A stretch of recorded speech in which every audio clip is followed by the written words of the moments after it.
They had never known war. For 3,000 years, they lived in peace across their beautiful garden worlds. They were tall, thin beings with skin that glowed soft blue and purple in the darkness. They made music from starlight. They grew forests that sang when the wind blew through them. They believed the universe was a kind and gentle place. They were very, very wrong. Ambassador was old, even by standards. She had lived for 800 years and had seen many wonderful things, but she had never seen anything like the images on the screen in front of her. Her outer colonies were burning. Ships that looked like giant insects were tearing through her people's defenses like they were made of paper. Millions were dying, and there was nothing she could do. The enemy called themselves the Swarm. They moved from star to star, eating everything in their path. They had destroyed 47 other species before reaching space. No one had ever stopped them. No one had ever even slowed them down. The High Council gathered in their crystal citadel, the most beautiful building on there. But no one was looking at the beautiful walls or the singing fountains. They were all looking at the tactical display that showed red dots spreading across their territory like a disease. "We have no weapons," said, his glow flickering with fear. "We have no army, what can we do?" "We can die with dignity," said another. "We can accept our fate." Shook her head, she was not ready to accept death, not for herself and not for her people. She remembered something from long ago, something most had forgotten. "There is one thing we can try," she said quietly. The other looked at her with confusion. What could possibly help them now? Walked to an old console in the corner of the room. It was covered in dust. No one had touched it in over 2,000 years. She wiped the dust away and pressed a sequence of buttons that she had memorized long ago. "What is that?" asked. "A beacon," replied. "Long ago our traders found a small planet on the edge of the galaxy. The beings there were primitive, barely able to leave their own world. But they were different. They responded to our greeting with such warmth, such eagerness to connect. We recorded their communication frequencies before deciding they were too young for contact." "Primitives?" Zglo turned skeptical. "You want to call primitives for help against the—" "I want to try anything," said. "I want a hope." She activated the beacon and spoke into it, her voice trembling. "To the beings of Earth, we are dying. A great enemy is destroying our worlds. Please, if anyone can hear this message, we need help. We need someone to save us." She sent the message and stepped back. The other looked at her with pity. They thought she had lost her mind. Calling for help from primitives who probably could not even understand the message. It was foolish. It was desperate. It was all they had. 3 days passed. They continued their advance. 2 more colonies fell. The death toll rose to 100 million. They prepared to evacuate there, though they knew there was nowhere safe to run. Then something appeared on their sensors. At first, the technicians thought it was a glitch. The numbers could not be right, but as they checked and double-checked, the readings stayed the same. Ships were emerging from hyperspace. Many ships, more ships than they had ever seen in one place. "How many?" whispered, her glow turning white with shock. The technician's hands were shaking. 4,000 warships, Ambassador, all of them armed, all of them heading toward our position. 4,000 ships. This entire fleet was only 300 vessels, and most of those were cargo carriers and passenger transports.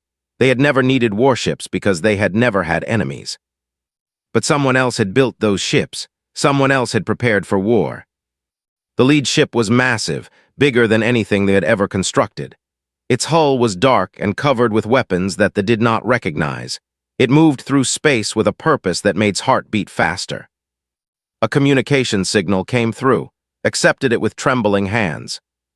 A face appeared on the screen. It was a female of the species called human. She had dark hair pulled back tight, and her eyes were sharp and focused.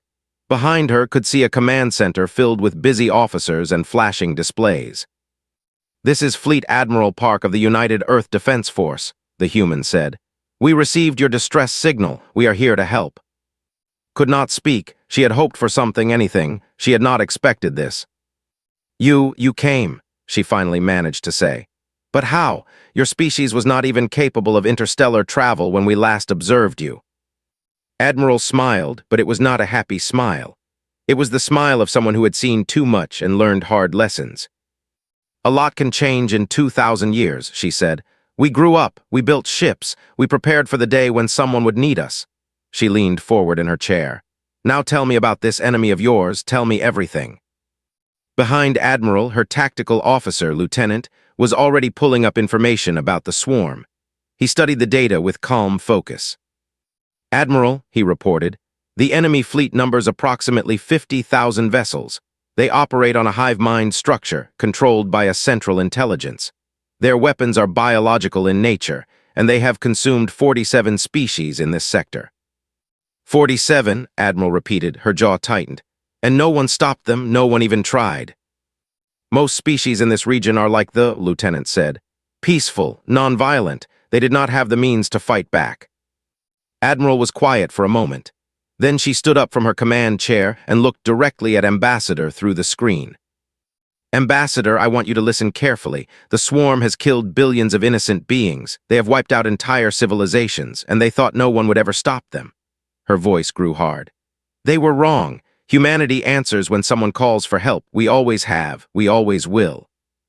She turned to her crew. Signal the fleet. All ships prepare for combat operations. We move toward the enemy in 6 hours. Watched as 4,000 human warships began to change formation, transforming from a traveling fleet into a wall of weapons and armor. She had called for help, expecting nothing. And an armada had answered. The human shuttle landed in the grand courtyard of the Citadel. Ambassador stood waiting with a dozen, all of them nervous. They had never met humans in person before. They had only seen them on screens, and that was strange enough. The shuttle door opened, and humans stepped out. Had expected diplomats in fine clothes. She had expected polite words and gentle manners. Instead, she found herself facing soldiers. Commander walked at the front of the group. She was not tall by human standards, but she moved like a predator. There was a long scar running down the left side of her face, and her eyes had a look that had never seen before. It was the look of someone who had killed and would kill again without hesitation. Behind her came more soldiers in heavy armor that hummed with power. They carried weapons that looked like they could tear through the Citadel walls. You called for help, Commander said. Her translator device turned her words into the musical language, but her tone was anything but musical. We came, show us the enemy. Tried to compose herself. Commander, please, we should discuss terms first. Alliances take time to negotiate. There are political considerations. Your colonies are burning, interrupted. How many of your people have died while you talked politics? The silence that followed was painful. Knew the answer. Over 100 million had died in the past week alone, and the number was growing every hour. A human male stepped forward. He was tall and thin, with glasses and a calm face. I am Captain Shin Minyu, chief strategist for this operation, he said. I understand that you need time to process what is happening, but Ambassador, time is exactly what you do not have. He activated a small device, and a holographic map appeared in the air. It showed space with the swarm marked in red. The red was spreading like blood in water. The swarm is following a predictable expansion pattern, Minyu explained. At their current rate, they will reach you in 18 standard days. We can stop them, but we need to start immediately. Stepped forward, his glow flickering with suspicion. Why? He demanded. Why would you come all this way to help us? We have nothing to offer you. We are strangers. What do you want from us? Commander and Captain Minyu exchanged a look. Something passed between them, something old and sad. Because you called for help, said, her voice quieter now. And we remember what it was like when no one answered. The words hung in the air. Did not understand them, but she could feel the weight behind them. There was pain in the commander's voice. Old pain that had never fully healed. What do you mean? Asked. Looked at her for a long moment. Humans have a long and bloody history, Ambassador. We spent thousands of years fighting each other.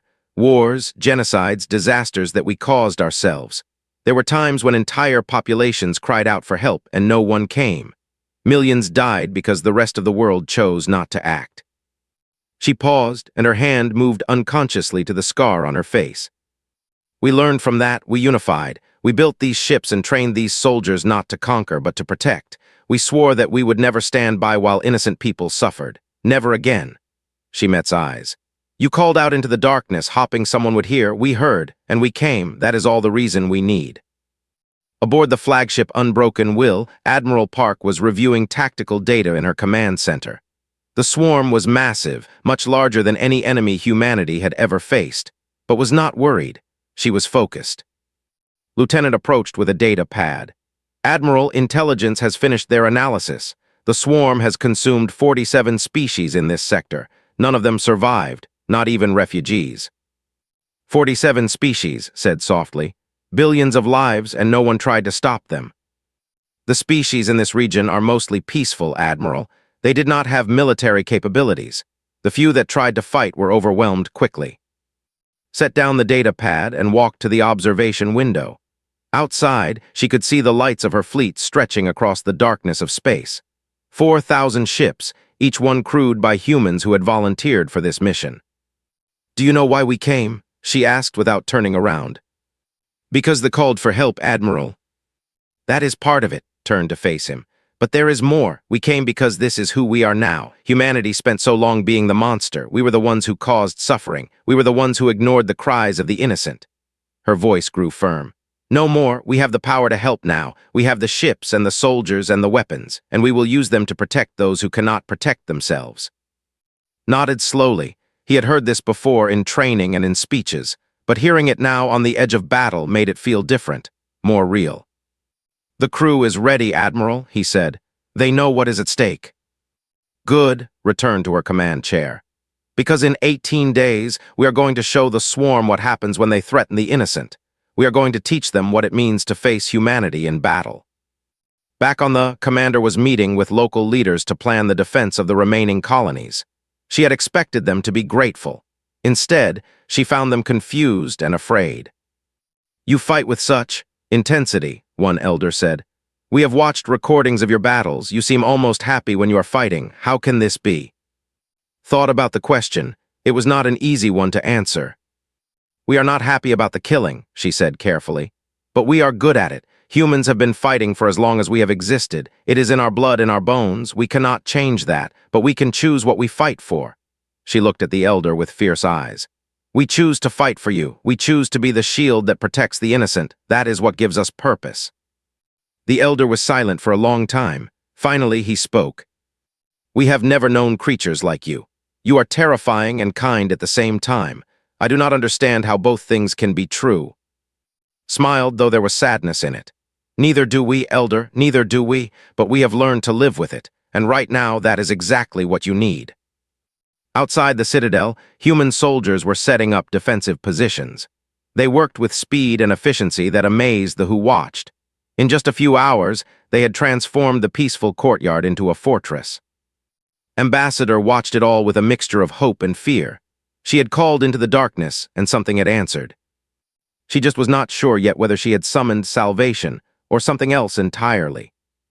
The first real battle happened at a colony called Synthesis 7. It was a small world, mostly farms and research stations. 20 million lived there. When the swarm arrived, they expected easy prey. They were wrong. The human fleet was waiting for them. Captain O stood on the bridge of his destroyer, the Midnight Sun. He was a calm man, steady and focused. He had been in many battles before, but none as big as this one. Through the viewport, he could see the fleet approaching. Thousands of ships that looked like giant insects, all moving together like a single organism. "Weapon status," he called out. His weapons officer checked her displays. "All batteries charged and ready, Captain. Targeting systems are locked." "Good," gripped the arms of his chair. "Remember what we discussed. They have never faced organized resistance before. They expect us to run or to die quickly. We will do neither." The communication channel crackled. Admiral's voice came through. "All ships, this is the Admiral. The enemy is approaching. Remember your training. Remember why we are here. Today we show these monsters what humanity can do. All ships engage at will." The human fleet moved forward. Watched her targeting display light up with enemy signatures. There were so many of them, but her hands were steady. She had trained for this moment her entire life. "Firing solution locked," she reported. "Fire ordered." The Midnight Sun unleashed a wall of plasma and kinetic rounds.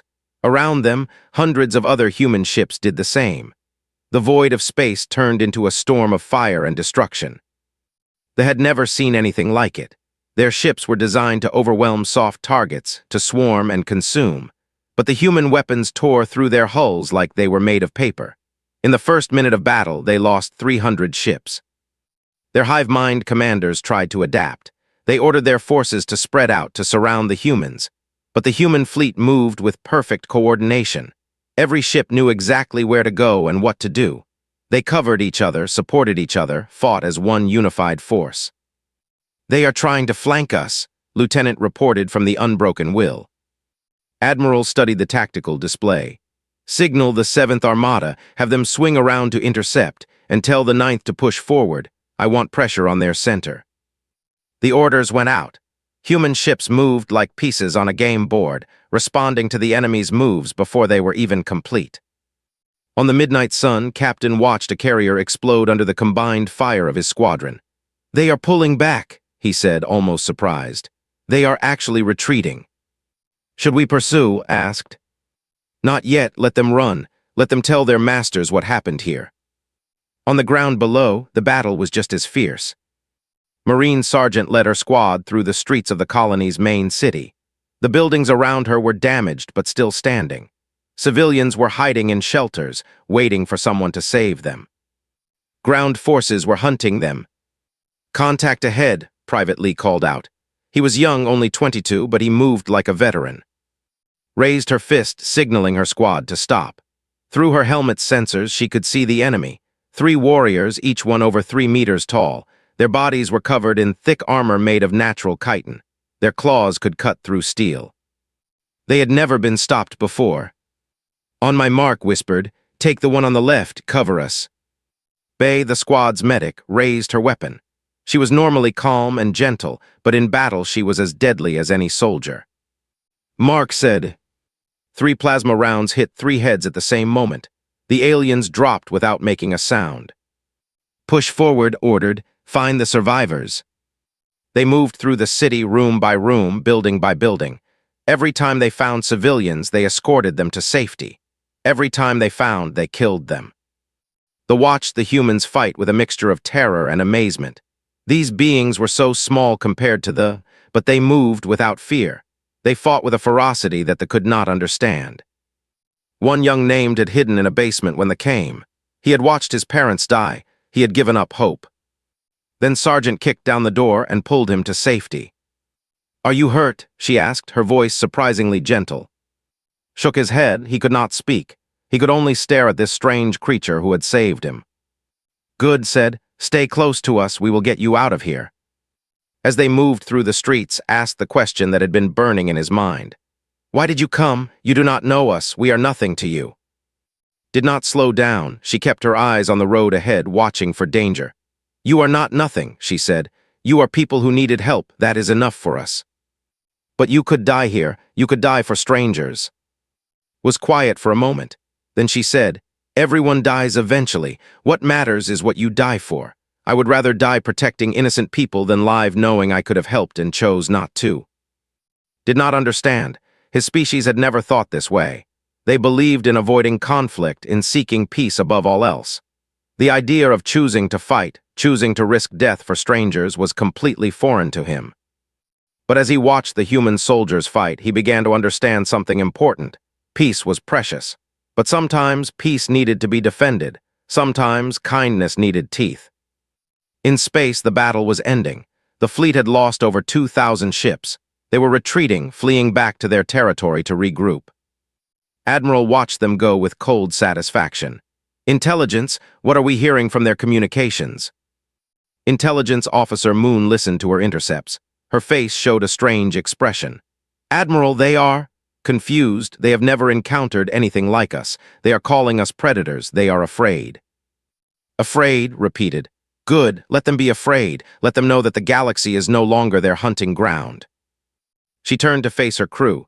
"We won today, but this is only the beginning. The swarm will return with more ships. They will try again, and we will be here to stop them every single time." Her voice grew hard. "No more colonies will fall. No more innocent people will die. This ends now." The crew responded with grim determination. They knew the war was far from over, but they also knew something else. They had made a terrible mistake. They had threatened innocent people in a galaxy where humanity existed. And humanity had answered the call 7 months. The war had lasted 7 months, and it felt like 7 years. The human fleet had won battle after battle. They had liberated 12 colonies and killed millions of, but the swarm kept coming. For every ship destroyed, 3 more appeared from their breeding worlds. For every victory, there was a cost. Fleet Chaplain had walked through the medical bay of the Unbroken Will. The beds were full. Wounded soldiers lay in rows, some sleeping, some staring at the ceiling with empty eyes. The smell of medicine and blood filled the air. Stopped beside a young woman. Ensign was only 24 years old. 3 days ago, she had been a fighter pilot. Now she was missing her left arm and both legs. Her fighter had been torn apart during the Battle of Threshold. The doctors said it was a miracle she survived. Eyes opened as approached. "Chaplain," she whispered. Her voice was weak. "I am here," said softly. She pulled up a chair and sat down. "How are you feeling?" "Like I got hit by a ship." Tried to laugh, but it came out as a cough. "Which I guess I did." Took her remaining hand. "You fought bravely. Your squadron saved 3 transport ships full of refugees." "I know," stared at the ceiling. "But I lost my wingmen, Park, and they did not make it." "I know, I already said prayers for them." Was quiet for a long time. When she spoke again, her voice was barely a whisper. "Chaplain, why do we keep fighting? I have lost so many friends, so many good people. Is it worth it?" It was the question that heard most often. The question she asked herself every night before sleep. "Let me tell you something," she said. "Yesterday I received a message it was from a child named. His parents were killed when they attacked his colony, but a human soldier saved him. He wrote to thank us. He said that because of us, he still has hope." Squeezed's hand. "That is why we fight, not for victory, not for glory. We fight so that children can have a future. We fight so that hope can survive." Closed her eyes, tears ran down her face. "Will it be worth it in the end?" "Ask me when we have won," said. On the surface of a liberated colony, Commander was training volunteers. It had started with just a few dozen who wanted to learn to fight. Now there were thousands. The young named was among them. He had refused to remain a victim. He wanted to learn to protect others the way the humans had protected him. After a long training session, approached. His bioluminescent skin flickered with the color that meant confusion. "Commander, I still do not understand you," he said. Was cleaning her weapons. She did not look up. "What do you not understand?" "Your species fights like demons. I have seen recordings of your battles. You laugh sometimes. You sing war songs. You seem almost happy when you are fighting." He paused. "But outside of battle, you show such kindness. You saved my life. You teach us to defend ourselves. You cry when your friends die. How can you be both things at once?" Stopped cleaning. She looked at for a long moment. Then she set down her weapon and sat on a nearby rock. "We do not reconcile these things," she said honestly. "We are broken. Humanity clawed its way out of endless wars against ourselves. We learned to take our violence, our rage, our need to dominate, and we pointed it outward. We turned our darkest instincts into weapons to protect the innocent." She looked at her hands. They were calloused from years of combat. "We are monsters who chose to guard the innocent.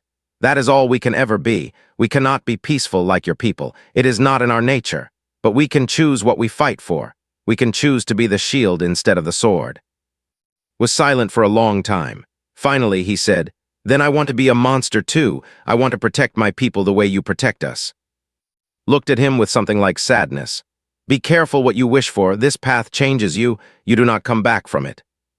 "I know," said, "but there is nothing left to go back to. They took everything from me. Now I want to make sure they can never take anything from anyone else." Nodded slowly. She had heard words like these before from young humans who had lost everything. She knew the fire that burned inside. She also knew the price of that fire. "Then train harder," she said, "because soon we are going to need every soldier we can get." On the Unbroken Will, Admiral received news that changed everything. Intelligence Officer Moon stood before her with a holographic display. It showed a star system deep in territory. "We found it," Admiral said. And more importantly, we found her, the Hive Queen." The Hive Queen was the central intelligence that controlled the entire swarm. Every ship, every warrior, every drone was connected to her mind. She was the brain of the entire species. "If we kill her," continued, "the swarm dies with her. The war would be over." Captain Shin Minyu studied the display. His face was grim. A direct assault on them would be extremely dangerous, Admiral. Their defenses are massive. We would lose many ships. How many? Asked. Minyu was quiet for a moment. Conservative estimate, half the fleet, maybe more.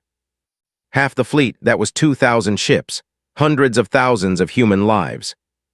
Stood and walked to the observation window. Outside, she could see the lights of her fleet. Each light was a ship. Each ship was crewed by people who had families, who had dreams, who had answered the call to protect the innocent. How many have died in this war? She asked quietly. Approximately 2.3 billion, answered. And how many more will die if we do not end this? No one had an answer. The swarm would keep coming. They would keep killing. Without destroying the Hive Queen, the war would never end. Made her decision. Signal all vessels, she said. We move on in 48 hours, all crews to prepare for combat operations. She turned to face her officers. This is what we came here to do. This is why we answered the call. We are going to end this war, whatever the cost. Her officers saluted. There was fear in their eyes, but also determination. They knew what was coming. They knew many of them would not survive. But they also knew that some things were worth dying for. Admiral looked out at the stars one more time. Somewhere out there, billions of innocent were counting on her. Billions more across the galaxy were watching to see what humanity would do. She would not let them down. May our ancestors forgive us, she whispered, and may our descendants remember why we fought. The fleet began to prepare for the final battle. The battle of the would be remembered for 10,000 years. Admiral Park stood on the bridge of the Unbroken Will as her fleet dropped out of hyperspace. Before her, filling the entire viewport, was the enemy stronghold. Millions of ships swarmed around a massive planet that pulsed with dark, organic energy. It was the heart of the swarm, the source of all the death and destruction they had caused. All ships report ready, Admiral, Lieutenant said. His voice was steady, but could see the tension in his jaw. How many ships do we have? She asked. 3,847, all that remain of the Armada. Nodded, they had lost 153 ships in the 7 months of war. Today, they would lose more, many more. She opened a channel to the entire fleet. Her voice went out to every ship, every soldier, every person who had followed her into the darkness. This is Admiral. You all know why we are here. Behind us are a peaceful people who called out for help and received none until we came. Ahead of us is the enemy that has destroyed 47 species and killed billions of innocent beings. She paused, looking at the massive enemy fleet on her display. Today, we end this. Today, we show the galaxy what humanity stands for. Some of us will not survive this battle, but our sacrifice will mean something. It will mean that the innocent can sleep safely. It will mean that those who prey on the weak will face justice. It will mean that when someone calls for help, there will always be an answer. She stood up from her command chair. All ships forward, give them nothing. Take from them everything for humanity, for all those who cannot fight for themselves. The fleet surged forward. They threw everything they had at the humans. Millions of ships darkened the stars. Weapons that had consumed entire civilizations rained fire upon the attackers. The space around them became a hell of explosions and death. And the humans came anyway. The Midnight Sun was among the first ships to breach the outer defenses. Captain O pushed his destroyer forward, his weapons blazing. Hull breach on decks 7 through 12, his damage control officer shouted. Seal them off, ordered. Keep firing. Weapons officer worked her controls with desperate speed. Her displays showed red warnings everywhere. The ship was dying around her, but she kept firing. A carrier was heading straight for a troop transport filled with Marines. If it reached the transport, thousands of soldiers would die. Target that carrier, ordered. Sir, if we engage, we will be exposed to their escorts. Did not hesitate. Target that carrier now. The Midnight Sun changed course, putting itself between the carrier and the transport. Fired everything they had. The carrier exploded in a ball of fire. Then the escorts opened fire on the Midnight Sun. Felt his ship shudder as weapons tore through the hull. Alarms screamed. Fires broke out across every deck. The lights flickered and died. All hands, he said calmly, abandon ship. But it was too late for most of them. The Midnight Sun broke apart under the enemy fire. His last transmission went out to the fleet. His voice was steady, even as his ship died around him. "Tell my family I did my duty. Tell them I was proud to serve." Then the transmission cut off. The troop transport made it through. The Marines inside would reach the planet's surface because of the Midnight Sun's sacrifice. Sargent was one of those Marines.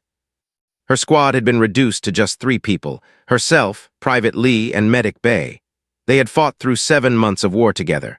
They were all that was left of a squad that had once numbered 12. They landed on the planet's surface in the middle of a storm of enemy fire. Around them, thousands of other Marines were doing the same. Many did not survive the landing. Led her squad forward into caves that pulsed with alien life. The walls were made of organic material that seemed to breathe. Warriors came at them from every direction. They fought for every meter. His rifle ran out of ammunition and he switched to his sidearm, used her medical bag as a weapon when she ran out of grenades. His armor was cracked and broken, but she kept moving forward. With them came volunteers, including, he fought beside the humans, using weapons they had taught him to use. He was afraid, but he did not run. He remembered what Commander had told him, that some things were worth dying for. After what felt like hours, they reached the central chamber. The Hive Queen was there. She was massive, a mountain of flesh and hate that filled the entire cavern. Thousands of tendrils connected her to the walls, the floor, the ceiling. Through those connections, she controlled the entire swarm. She looked at the human soldiers with her many eyes.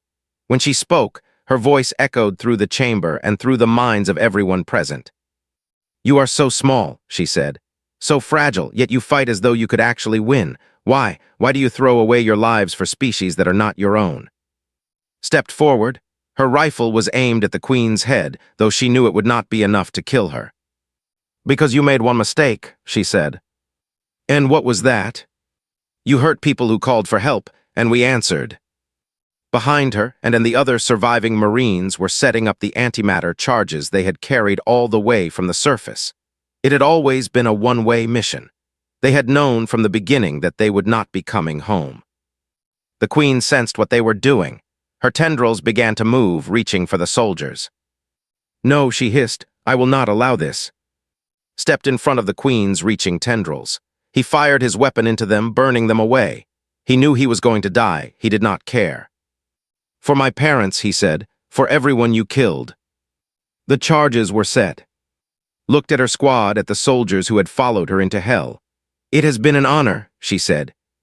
"The honor was ours," Sergeant replied. Smiled. "See you on the other side." Press the detonator. The explosion could be seen from orbit. When the Hive Queen died, the swarm died with her. Across a dozen star systems, warriors simply stopped moving. The hive mind that had controlled them for thousands of years was gone. Without it, they were nothing. The war was over. Of the 3,847 ships that had begun the assault, only 1,203 survived. Over 2,000 human ships had been destroyed. Hundreds of thousands of soldiers had died. But they were safe. The galaxy was safe. Humanity had answered the call. 3 months later, a ceremony was held on the representatives from 100 species gathered to witness the signing of a new alliance. The Galactic Compact, they called it, a promise that no species would ever face extinction alone again. Admiral stood beside Ambassador. The Admiral's hair had turned during the war. Her eyes looked older than they had been. She had buried too many friends. Addressed the gathered representatives. "We called for help," she said. "We expected nothing. These humans gave us everything. They bled for us, they died for us, and they asked for nothing in return." She turned to, "Admiral, I have asked this question many times and your people have given many answers, but I ask you now in front of all these witnesses. Why did you really come? Why did you sacrifice so much for strangers?" Was quiet for a long moment. She thought about the Midnight Sun and Captain. She thought about Sergeant and her squad. She thought about all the names that would be carved into memorials across Earth. "Because once," she said finally, "there was no one to answer when we called. We fought our wars alone, we nearly destroyed ourselves, and we swore never again." She looked out at the gathered species. "Someone must stand between the darkness and the innocent. Someone must answer when others call for help. We chose to be that someone." Its glow shifted to a color that humans had never seen before. Later, they would explain that it meant gratitude beyond words. Then let it be known across all stars, declared. Humanity answered our call, and they will never stand alone again. In the years that followed, the Galactic Compact grew. 100 species, then 1,000, united by humanity's example. The humans did not lead the Compact. They did not want to. They simply kept their ships ready, their soldiers trained, their eyes on the darkness. Waiting for the next call. Because somewhere out there, someone would always need help. And humanity would always answer. On Earth, a memorial was built. It listed every name of every soldier who had died in the war. At the base of the memorial were carved 3 words. Never stand alone. It was a promise, a reminder, a truth. And as long as humanity existed, it would always be kept.